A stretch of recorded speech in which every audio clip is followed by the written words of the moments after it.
بسم اللہ الرحمن الرحیم۔ السلام علیکم پیارے دوستو، ایک بار درود پاک پڑھیے۔ اللہم صلی علی محمد وعلی آل محمد وبارک وسلم۔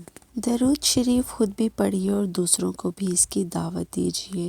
جب آپ درود پاک کثرت سے پڑھیں گے تو اس کی برکات کا مشاہدہ آپ خود کر سکیں گے۔ حضرت حذیفہ رضی اللہ تعالیٰ عنہ کا فرمان ہے کہ درود پاک پڑھنا درود پاک پڑھنے والے کو اور اس کی اولاد اور اولاد کی اولاد کو رنگ دیتا ہے۔ سبحان اللہ۔ ایک دن ایک شخص آیا تو حضور صلی اللہ علیہ وآلہ وسلم نے اسے اپنے اور صدیق اکبر رضی اللہ تعالیٰ عنہ کے درمیان بٹھا لیا۔ اس سے صحابہ کرام رضی اللہ تعالیٰ عنہ کو تعجب ہوا کہ یہ کون سی مرتبہ ہے۔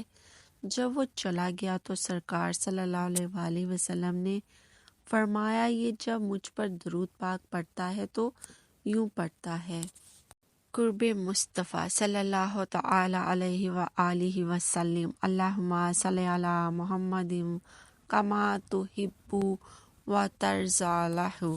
14,000 درود پاک پڑھنے کا ثواب ایک درود پاک میں پوشیدہ ہے۔ آپ بھی پڑھیے۔ اس درود شریف کو صرف ایک مرتبہ پڑھنے سے 14,000 درود پاک کا ثواب ملتا ہے۔ جزاک اللہ۔ اللہم صلی اللہ وسلم وبارک علی سیدنا محمد وعلی اللہ عدد کمال اللہ وکما یعلق بکمالہ۔ بروز قیامت لوگوں میں سے قریب تر وہ ہوگا جس نے دنیا میں مجھ پر زیادہ درود پاک پڑھے ہوں گے۔ سبحان اللہ۔ آپ صلی اللہ علیہ وآلہ وسلم نے فرمایا، مجھ پر درود بھیجو اور دعا میں کوشش کرو اور کہو: اللہم صلی علی محمد وعلی آل محمد۔ اے اللہ، رحمتیں بھیج محمد پر اور آل محمد پر۔ نبی کریم صلی اللہ علیہ وآلہ وسلم نے ارشاد فرمایا، جس شخص نے اپنی زندگی میں مجھ پر درود پاک زیادہ پڑھا، اس کی موت کے وقت اللہ تعالیٰ ساری مخلوقات کو فرمائے گا کہ اس بندے کے لیے استغفار کرو، یعنی بخشش کی دعائیں کرو۔ درود شریف کے کچھ فضائل و برکات: درود شریف سے دعائیں قبول ہوتی ہیں، مال و اسباب میں برکت ہوتی ہے۔ درود شریف پڑھنے سے حاجتیں پوری ہوتی ہیں، آفات و بلا سے نجات ملتی ہے۔ درود شریف پڑھنے سے بھولی ہوئی چیزیں یاد آ جاتی ہیں۔ درود شریف پڑھنے والے کے ساتھ فرشتوں کی محبت کا ہو جانا۔ درود شریف پڑھنے سے قرض ادا ہو جاتے ہیں، شفائے مرض ہے۔ درود پڑھنے والے کی قبر میں روشنی ہوتی ہے۔